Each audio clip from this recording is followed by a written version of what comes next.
자, 여러분 안녕하십니까? 김석입니다. 자, 한 주간 또 잘 보내셨습니까? 네. 날씨가 이제 정말 쌀쌀해집니다.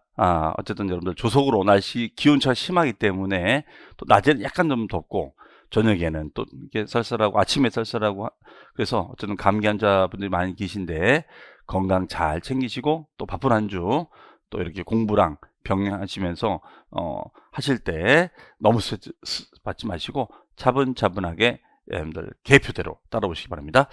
자, 우리 지난 시간에는 취득세 축식이 내용까지 있었습니다. 자, 오늘은 아주 중요한 파트로 넘어왔어요. 바로 취득세 계산. 뭐니 해도 머니 계산이 너무 중요하지요. 당연히 우리 시험에서는 뭐 거의 매년 출제가 되는 파트다. 그래서 요 파트에 대해서는 뭐 당연히 우리가 별표지 3개가 되겠습니다. 요거는 3개. 네. 그러면 취득세 계산은 우리가 어떻게 할 것인지 전체 흐름을 좀 정리해 보고 우리 교재를 살펴본 뒤에 또 이제 우리 복습 문제 또 풀어보도록 하겠습니다. 자, 한번 우리 또 필기의 방으로 가볼까요? 네. 우리 취득세 계산은 이제 이렇게 됩니다. 우리가 지난 시간에 이제 한 부분을 다시 한번 점검을 해보면 우리 취득세는 이렇게 출발했었죠. 바로 취득행위가 일어나면 납세무가 발생한다. 기억나시죠? 취득행위가 일어나면 납세무가 발생이 된다. 이렇게 했었어요. 그렇죠? 그러면 이 취득행위에는 우리가 3가지의 취득이 있었습니다. 자, 또 기억이 좀 잘 안 날 수 있지만 또 기억을 떠올려 보겠습니다. 그러면 최초로 처음으로 취득하는 걸 뭐라고 했었어요? 그렇죠. 원시취득, 원시취득. 자꾸 이런 단어에 우리가 익숙해지셔야 돼요. 원시취득, 최초의 취득. 그래서 우리가 땅이 있으면 건물을 신축한다거나 아니면은 뭐 바다를 메꿔서 땅을 매립간척한다거나 뭐 이런 땅들. 그 다음에 이제 두 번째는 승계 취득이 있었어요. 승계 취득. 그러면 승계 취득의 경우에는 우리가 소유권을 넘겨받는 거예요. 소유권을 이전받는 겁니다. 그럼 소유권을 이전받는 우리 승계 취득은 2가지가 있었죠. 대가를 지불하고 취득하는 유상승계가 있고 그다음에 대가의 지불 없이 취득하는 무상승계 취득이 있다. 이렇게 얘기를 합니다. 유상승계하고 우리가 무상승계 취득이 있다. 이렇게 얘기합니다. 그 다음에 또 뭐가 있냐면 원시 취득도 아니고 승계 취득도 아닌데 취득인 것처럼 보는 게 있었죠. 아주 중요한 취득이 있었어요. 기억납니까? 네, 바로 3번째는 간주 취득이 있었습니다. 간주 취득. 자, 일단 복습을 좀 해보고 나가도록 하겠습니다. 자, 그럼 간주 취득은 어떤 소유권의 변동은 일어나는 것이 없었습니다. 그런데 어떤 변경행위를 통해서 가액의 증가가 일어나면 그 증가된 것만큼을 취득으로 봅시다. 이런 개념이 있었죠. 맞죠? 자, 그러면 이런 취득을 하면은 이 세금은 누가 내야 될까요? 누가 내야 될까요? 당연히 취득하는 자가 내야죠. 그러면은 요 땅에다가 뭐 건물 지었다면 건물 지은 사람이 내야죠. 건물 지은 사람.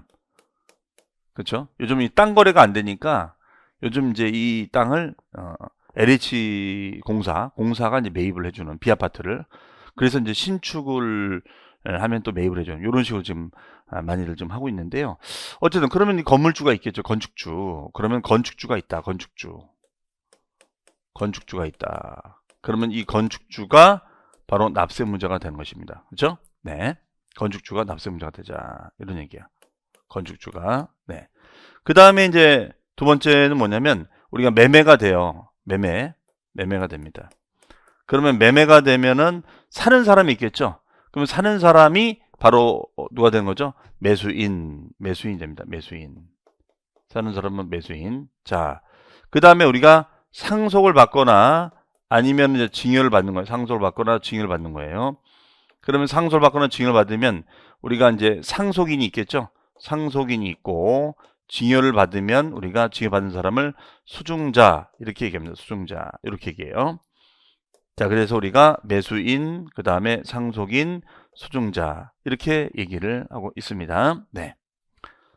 그 다음에 이제 변경하면 변경. 그럼 당연히 요 지목을 변경하면 가치가 늘어나겠죠. 그러면 요 꼭지점이 될 거예요. 그러면 요거를 뭐라고 하느냐? 변경 시점의 소유자 변경 시점에 우리가 소유자가 납세문자가 되라. 이런 얘기예요. 네, 이렇게 되겠습니다. 그러면 이 행위를 하는 자가 내야 되는 거고 어떤 걸 취게 되느냐. 여기에는 우리가 토지자산, 건축물자산, 준부동산인 차량, 선박, 항공기, 기장비. 자, 우리 과세대상 자꾸 암기해 두셔야 됩니다. 그래서 얘는 우리가 차량, 그 다음에 선박, 항공기, 기장비. 그 다음에 이거 외우자로 했었어요, 제가. 자, 물고기 그림 그려준 적 있었죠, 물고기 그림. 그렇죠? 자, 우리 지난주에 과세대상 그림 그려드렸잖아요. 회 중에 좋아하는 무슨 회? 광어회, 광어회.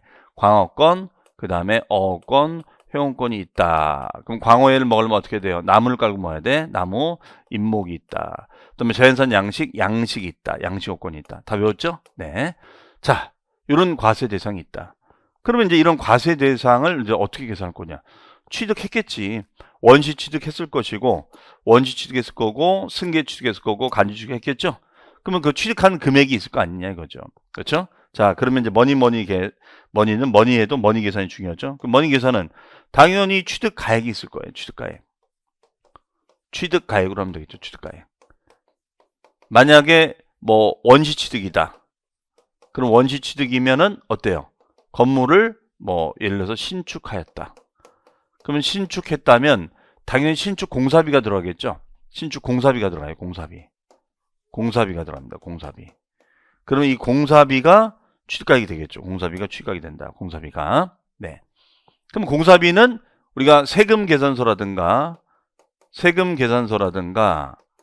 아니면 현금 영수증 등으로 우리가 입증하면 되겠죠. 현금 영수증 등으로 입증하면 될 거예요. 이건 입증. 그렇죠? 입증하자. 입증. 그렇죠? 자, 이 얘기예요. 세금 계산서나 현금 영수증 등으로 입증하자 이거예요. 그러면 그 입증된 금액을 우리가 뭐라고 하느냐? 사실 확인이 가능하다라고 해서 얘는 사실상 취득가액. 사실 확인이 가능한 거니까 얘는 뭐라고 한다? 사실상 취득가액. 이렇게 표현하고 있어요. 우리 교재 다 있습니다. 여러분들 내용 설명만 잘 들으세요. 네. 그 다음에 뭐 일반 이제 뭐 분양을 한다. 승계 취득. 예를 들어서 우리가 분양을 받아요. 분양. 그러면 아파트를 분양받는 거야. 그렇죠? 그러면 얘는 취득가액이 뭐가 될까요? 분양가액이 되겠죠. 분양가. 분양가 나왔잖아. 분양가 테이블이 있습니다. 이 분양가 테이블이 있거든요. 그럼 분양가 거기에 이제 뭐 건물 면적 얼마, 뭐 대지 지분 얼마 이렇게 해서 가격 나와 있어요.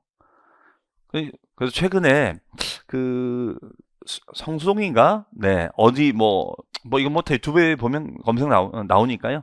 그 성수동 요즘 핫하잖아요. 근데 그게 지역주택 조합 물건이었는데 보니까 59 타입을 봤는데 야, 요즘은 59 타입도 너무너무 잘 나와요. 그렇죠?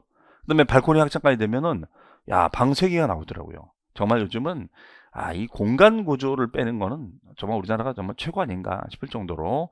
그래서 과거에 59 타입 생각하면 야, 그거 어떻게 살아 하는데 아기자기하게 다 요즘은 풀옵션이 잘 돼 있고 뭐 알다시피 이게 옵션이 너무나 잘 돼 있다 보니까 요즘은 뭐 정말 살기 좋은 시대인 것 같습니다. 그러니까 옛날에 20평대가 요즘 59 타입 정도가 되지 않나 이런 생각합니다. 점점 이제 핵가족 시대로 가고 있기 때문에 이런 소형 평형대는 인기를 끌 수밖에 없고 또 디자인이라든가 또 예를 들어서 뭐 직주 근접이 된다면 충분히 메리트가 있겠죠. 자, 그러면 얘는 분양가가 될 거예요. 분양가. 그럼 분양이면 분양 가격이 되겠죠. 분양가. 그러면 요 분양가액이 있을 거고 그 분양가액을 우리는 사실상 취득가액이다. 이렇게 얘기하면 되겠죠. 그 다음에 이제 세 번째는 우리가 간주 취득이 있어요. 간주 취득. 그래서 간주 취득은 어떤 변경이 일어납니다. 변경이 일어나요. 자, 변경이 일어난다. 그러면 어떤 지목 변경, 종류 변경이 일어난다면 당연히 얘는 어떻게 되겠어요? 가액의 증가가 일어나죠. 가액의 증가. 그렇죠? 증가가 일어납니다. 그러면 가액의 증가가 일어나면 요 증가된 금액을 과표로 가자. 그럼 이것도 최대한 요 가격 요걸 1번이라 하고 요걸 2번이라고 한다면 2번 한다면 이것도 증가된 금액을 동그라미 1번에서 2번으로 뺀 것을 만약에 확인이 가능하다면 이때는 확인된 금액으로 가자 이런 얘기예요. 그래서 이 가격을 총칭해서 사실상 취득가액이다 이렇게 표현하고 있습니다. 개념 이해되시죠? 그러니까 그래서 사실상 취득가액은 이런 다양한 금액을 얘기하는 거예요. 얘는 공사비가 될 수도 있고 분양가가 될 수도 있고 어떤 증가 금액이 될 수 있다는 거예요. 그래서 각 취득 형태별로 이런 식으로 우리가 될 수가 있다라고 보시면 되겠습니다. 이런 것을 취득가액이다. 그러니까 당연히 이게 중요할 수밖에 없겠죠. 왜냐하면 요 취득가액에다 이제 곱하기 이제 뭘 해야 되는 거냐면 세율을 해야 되거든요. 곱하기 세율이에요. 그럼 당연히 이 이제 프로테이지가 이제 몇 프로인지만 정해주면 되겠죠. 그럼 만약에 예를 들어 4%다. 분양가가 10억이다 하면 4천이고 분양가가 20억이다 하면 8천이 되는 거잖아요. 그렇죠? 자, 뭐 공사비가 뭐 100억 들었다면 100억이 이제 취득가액이 되겠죠. 그럼 100억에 뭐 2.8% 그러면 2억 8천만 원이 되는 겁니다. 이런 식으로 계산이 될 거예요. 자, 그러면 이제 각 취득 형태별 취득가액을 한번 알아보도록 하겠습니다. 자, 그러면 이제 우리 교재 가보시면은 이렇게 돼 있죠. 어떻게 됐냐? 과세표준은 당연히 우리가 취득 당시 가액으로 한다. 그렇죠? 다만 연부로 취득하는 경우 우리 연부라는 말 배웠었잖아요. 연부는 몇 년에 걸쳐 나누어 내는 거였었죠. 몇 년? 기억이 안 난다고요? 자, 연부라는 것은 2년 이상에 걸쳐 나누어 내는 거. 그렇죠? 그럼 만약에 4억짜리 부동산을 뭐 4년에 걸쳐 나누어 취득한다. 토지 같은 건 그럴 수 있거든요. 아파트 같은 경우는 4억이 큰 돈이 아니지만 토지는 큰 돈이기 때문에 그러면 2024년도에 이때 취득가액은 얼마나 될까요? 4억을 4로 나누는 거니까 그렇죠. 1억 원이 취득가액이 되겠죠. 그래서 이 금액을 우리는 연부금액이다 이렇게 얘기합니다. 네, 그래서 매회 사실상 지급되는 금액을 말한다. 그다음에 취득액에 포함하는 보증금까지 포함해서요. 네, 계약보증금까지 포함해서. 자, 그래서 총 금액이 아니라는 거예요. 총 금액이다. 이렇게 만약에 지문에 써 있다면 이거는 이제 뭐가 되는 거냐? X가 된다 이거죠. X는. 네, 자, 갑니다. 그 다음에 원인에 따른 과세표준 아까 말씀드렸어요. 대원인은 우리가 사실상 취득가격이 기준이다 이렇게 보시면 되겠어요. 사실상 취득가격이. 그러면 일단은 그거부터 먼저 볼게요. 유상승계. 요게 이제 내용적으로는 제일 중요하죠. 제일 중요합니다. 유상승계.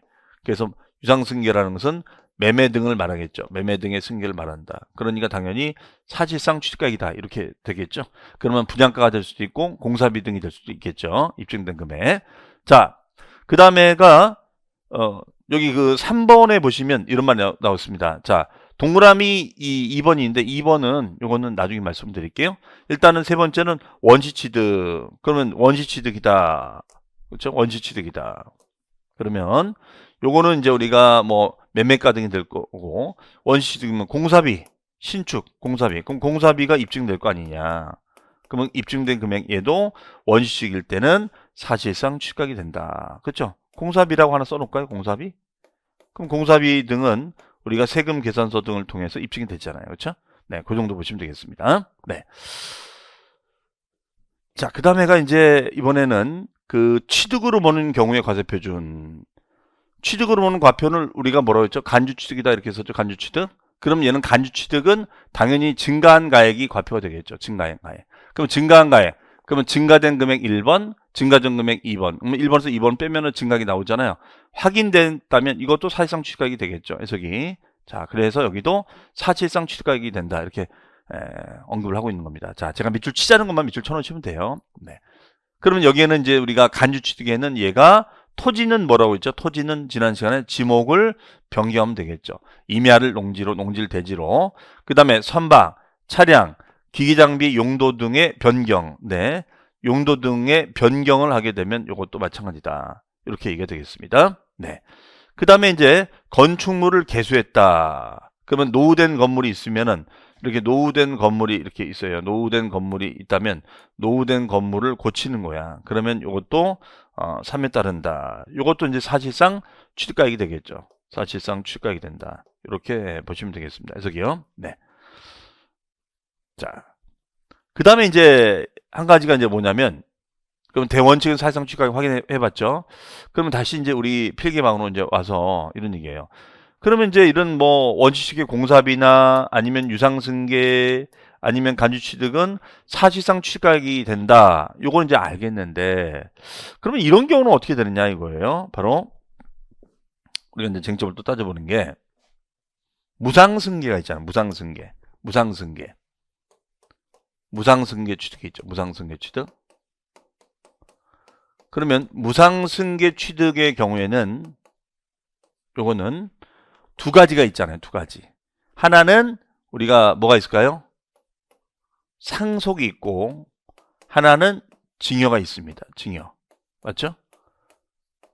그런데 이 상속이나 증여 같은 경우에는 거래 금액이 있습니까? 없습니까? 없죠. 공사비가 있는 것도 아니고 거래 금액이 있는 것도 아니잖아요. 따라서 사실 확인이 쉽지가 않아. 맞죠? 그러한 경우에는 이때는 어떻게 할 거냐? 이러한 경우에는 과세관청에서 이런 땅값 등의 가격을 일괄적으로 정해서 고시할 수밖에 없어요. 금액이 없으니까 어쨌든 과세관청은 과세를 해야 되잖아요. 그래서 요 해당 지자체에서 매년마다 가격을 고시합니다. 그 객관적으로 고시되는 가격을 뭐라고 하느냐? 이 가격을 시가를 바탕으로 정했다라고 해서 시가 표준액이라고 얘기합니다. 무슨 액이요? 자, 같이 해볼까요? 시가 표준액. 시가 표준액. 네. 시가 표준액. 어려운 말 아니잖아요. 그죠? 시가를 바탕으로 표준액을 만들었다. 이런 얘기가 되겠죠. 그러면 증여도 그러느냐? 자, 증여도 원래는 시가 표준액이었었어요. 시가 표준액. 그러다가 이것을 개정을 합니다. 네. 재작년에 개정을 해요. 어떻게 개정했냐? 이것을 시가 인정액으로 바꿉니다. 시가 인정액. 그러면 시가 인정액이라는 것은 예를 들어서 어떤 거냐? 뭐 감정가. 감정평가사가 평가한 감정가. 그 다음에 공매가액. 공매가액. 이런 것 등으로 가자는 거예요. 이런 것 등으로. 그래서 감정가액이라든가 공매가로 가자. 이런 거예요. 그럼 이게 바로 이제 시가 인정액이 되는 것이죠. 네. 그러면 상속은 시가 표준액이 되는 것이고 증여는 원래 시가 표준액이 됐다가 시가 인정액으로 개정을 했습니다. 얘가. 그럼 결과적으로 그러면 시가 표준액이 더 큰 거냐 시가 인정액이 큰 거냐. 자, 결론부터 말씀드리면 시가 인정액이 훨씬 더 큽니다. 감정가 더 크다는 거예요. 그러면 결론적으로 증여로 인한 취득일 때는 취득가액 자체가 상속보다는 어떻게 된다는 거예요. 그만큼 업이 된다는 거지. 그러면 그만큼 업이 된다는 것은 결론적으로 취득세 부담이 커진다 이런 뜻이죠. 맞아요. 그래서 이게 개정되기 직전에 막 부랴부랴 뭐 강남권을 중심으로 증여로 막 이제 공인중개사분들이 전화해서 저기 손님 이거 빨리 선생님 이거 빨리 증여하셔야 된다고. 왜냐면 내년부터는 개정이 되면 증여로 인한 취득세가 많이 늘어납니다. 왜? 가격이 큰 거니까. 그래서 막 부랴부랴 또 증여 이전도 막 했었죠. 이만큼 대출 금리 못지않게 이 세금은 굉장히 예민한 파트라고 보시면 되겠습니다. 네. 그래서 우리가 이 부분에 대해서는 무상승계 취득에는 상속이 있고 그 다음에 증여가 있다. 이렇게 정의를 내리고 있습니다. 상속이 있고 증여가 있다. 이렇게 얘기를 해요. 그러면 이제 어쨌든 다 이제 완성이 된 거죠. 그래서 우리가 시가 표준액, 시가 인정액이란 말이 더 추가로 필요하다. 자, 따라서 취득가액을 지칭할 때는 대원칙은 사실상 취득가액, 원시든 유상승계든 간주취득이든 그러나 이 사실상 취득가액이 확인이 안 됐을 땐 지자체가 고시한 가격으로 정하자는 거예요. 이 이름을 시가표준액. 그래서 우리가 상속 같은 경우 여기에 해당이 되고 증여도 해당됐는데 증여는 개정이 돼서 시가 인정액으로 하게 됐다. 그러면 시가 인정액이라는 것은 객관적인 가격, 감정평가사 평가한 가격이라든가 공매로 낙찰받은 이런 가격 등을 지칭한다라고 보시면 되겠습니다. 자, 정리되셨죠? 확인 들어갑니다. 그러면 이제 위쪽으로 한번 가볼까요? 이쪽으로 가보면 이런 말이 나옵니다. 무상승계. 자, 이 얘기예요. 요거 무상으로 취득했을 때는 뭘로 갈 것인가? 시가 인정액이 원칙이다. 자, 요거 주의하셔야겠죠. 시가 인정액이 원칙이다. 그럼 시가 인정이라는 것은 우리가 어떤 걸 말하는 거냐? 여기다 메모할까요? 예를 들어서 우리가 감정가액이라든가 아니면 공매로 넘어간 공매가. 그렇죠? 네, 공매가액. 이런 것 등을 말한다라고 보시면 되겠어요. 네. 이렇게 여기 시가 인정액 정해놨죠? 요거 읽어보시기 바랍니다. 매매 사례, 감정가액, 공매가액 등을 말한다. 네, 요거. 그 다음에 이제 위 1번에도 불구하고 다음의 경우에는 우리가 아래 금액으로 간다.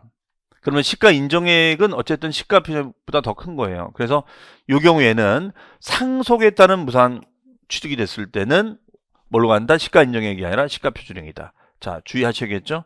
그 다음에 취득 물건에 대한 시가 표준액이 1억 원 이하의 소액물건을 부동산 등을 무상으로 취득하게 됐을 때는 어떻게 할 것인가? 이때는 시가 표준액이 아니라 시가 인정액과 요 시가 표준액 중 납세자가 정하는 가격으로 가자. 시가 인정액과 시가 표준액 중 납세자가 정하는 선택할 수 있도록 하자. 선택할 수 있도록 하자. 이렇게 얘기가 되겠습니다. 네. 그 다음에 이제 디귿에 보시면은 우리가 기억 니은에 해당하지 않는다. 그러면 시가 인정으로 하고 시가 인정 산정 어렵다면 시가 표준으로 하자. 자, 어쨌든 동그라미 기억, 동그라미 니은 요 부분도 우리가 확인 체크를 하면 좋겠습니다. 자, 요렇게 이제 보시면 되겠네요. 그러면 시험 문제 어떻게 나올까요? 어떤 취득 유형을 주고 원시, 유상승계, 무상승계, 간주취득 주고 이게 사실상 취득가액이냐, 시가 인정액이냐, 시가 표준액이냐 어떤 걸로 가는 것인지 그 가격을 정하라 이렇게 얘기를 하고 있죠. 있겠습니다. 자, 그 다음에요. 요 나머지 여기 이제 2번에 보시면은 이런 말 있죠. 특수관계인과 거래를 통해서 부당하게 세금을 감소시키는 행위. 이것을 뭐라고 하냐면요. 자, 이것을 부당행위 계산 부인이라는 규정이 있어요. 부당행위 계산. 특수관계인과 거래하면 의심하는 거야. 즉 부자지간에 모녀지간에 거래하면은 과연 정상 가격으로 객관적인 가격으로 판매가 될까? 의심스러워. 네, 그러면 이때는 그 판매된 금액을 믿지 않고 과세관청에서 정한 바로 위에서 말한 시가 인정액을 우리가 취득 당시 가격으로 결정할 수가 있습니다. 그럼 시가 인정액으로 가는 경우에는 두 가지네요. 첫 번째 증여로 갔을 때, 두 번째가 뭐냐면 부당 행위 계산의 부인을 따졌을 때. 그렇죠? 그러면 이때는 만약에 아버지가 아들한테 요 토지를 판매하는데 요 토지가 자 시가 인정액, 시가 인정액 감정가액이라든가 아니면 공매가 매매사례 가액이죠. 이거하고 그렇죠? 만약에 요 토지 가격이 있는데 여기 1억 원인 이게 만약에 2억 원인데 이거를 만약에 1억 4천에 매매를 하려고 한다. 그럼 취득가액은 어떻게 본다? 얘는 어떻게 본다? 요거를 1억 4천으로 보는 것이 아니라 뭘로 본다? 2억으로 본다. 이 뜻이 되겠죠. 그렇죠? 자, 이해되시겠죠? 네. 그 다음에 원시 취득일 때도 이제 이런 말이 돼 있죠. 법인이 아닌 자가 참 말 어려워요. 개인을 말이죠. 개인이 건축을 하다 보니까 사실상 취득가격을 확인할 수가 없는 경우가 있어. 그러면 개인 같은 경우는 사실상 취득가격을 확인할 수 없다는 건 뭐냐면 증빙이 제대로 없다는 거예요. 증빙 처리가 제대로 되고 있지 않다 이런 얘기예요. 그러면 이거는 확인이 안 되는 거니까 결과적으로 시가표준액으로 가자 이런 얘기예요. 결과적으로 뭘로 가자? 시가표준액으로 가자. 결과적으로는 시가표준액으로 가자. 시가표준액. 네. 자, 이렇게 보시면 되겠습니다. 자, 그래서 확인이 안 된다. 그러니까 시가표준액 쓰임새는 사실상 취득가격으로 가고 싶은데 확인이 안 됐을 땐 시가표준액이다. 자, 이렇게 보시면 되겠습니다. 자, 나머지는 일단 건너뛰고요. 네, 요거 과점주주 얘기는 지난주에 했었죠. 과점주주. 자, 과점주주라는 거는 이런 얘기였잖아요. 주식회사 빵빵 개발이 있는데 여기에 주주가 과점주주가 있다면 그렇죠? 그러면 과점주주는 주주 1인과 특수관계인의 지분의 합이 몇 프로를 초과하는 자? 50%를 초과하는 자를 말한다. 이 얘기했었죠. 네. 그러면 결론적으로 뭐냐? 이 법인한테도 취득세를 받지만 이 과점주주에게도 취득세를 또 받겠다. 그러니까 함부로 과점주주하지 말아라 이렇게 했었어요. 그러면은 얘네들은 어떻게 한다? 취득가액에다가 곱하기 과점 지분율만큼을 취득한 것으로 보아 납세금을 묻겠다고 했었어요. 그러면 과점 지분율은 어떻게 구하느냐? 이거는 이제 과점 주식수를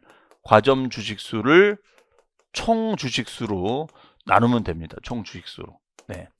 그러면 총 주식수가 만약에 예를 들어서 10만 주인데 뭐 과점 주식수는 6만 주가 된다. 그럼 결과적으로는 몇 프로 되는 거예요? 과점 지분율은.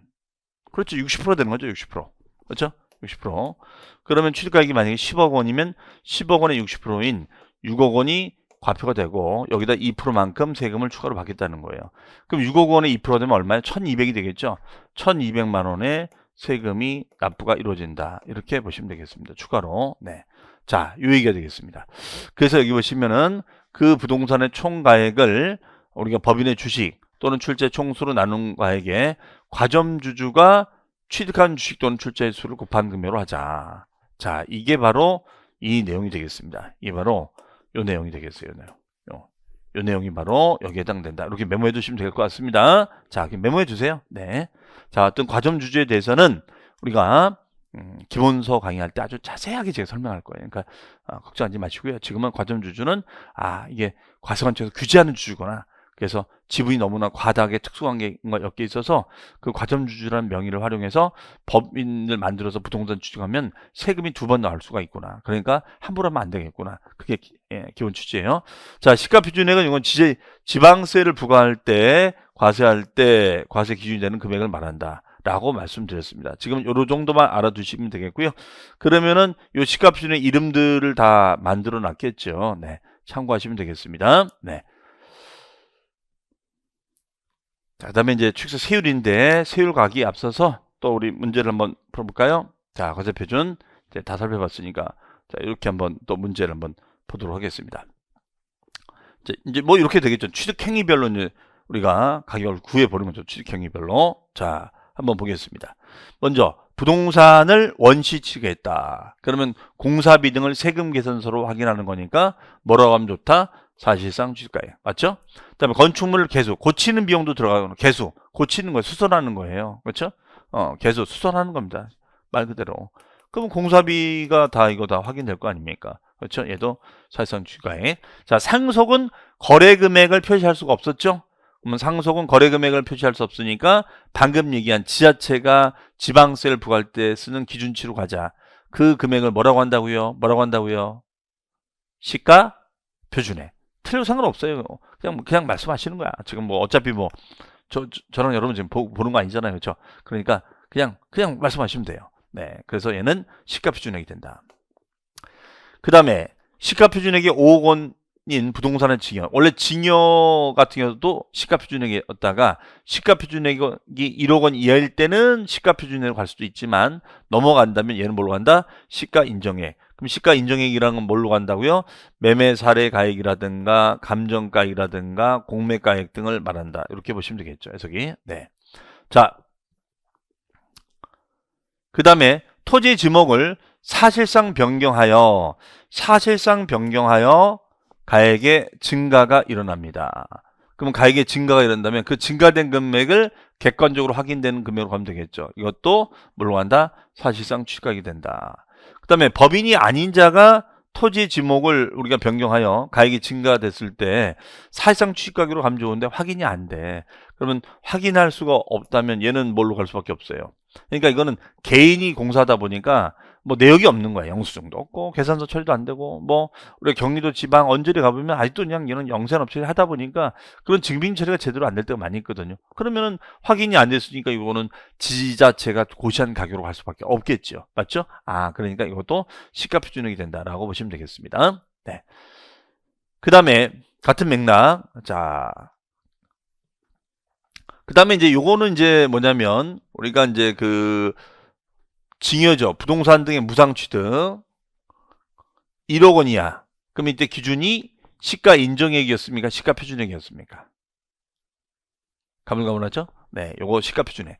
시가 표준액이 1억 원 이하가 됐을 때는 시가 인정액과 시가 표준액 중 납세자가 정하는 가격으로 하자. 그러니까 유리한 대로 할 수 있다는 거예요. 그럼 보통은 시가 인정액보다는 시가 표준액이 더 커요. 더 작죠. 시가 표준액이 더 좋아요. 근데 시가 인정액으로 갈 때도 있어요. 왜 그러냐면 차라리 취득세를 많이 내겠다. 왜냐면 되팔 때 양도세를 내거든요. 그럼 양도 차익을 줄 수 있잖아. 시가 인정액이 되면 더 크니까요. 그래서 양도소득세 실익을 따지시는 분들은 시가 인정으로 가고 난 당장 지금 취득세가 중요하다면 시가 표준액이 낫겠죠. 네, 이렇게 보시면 되겠습니다. 네.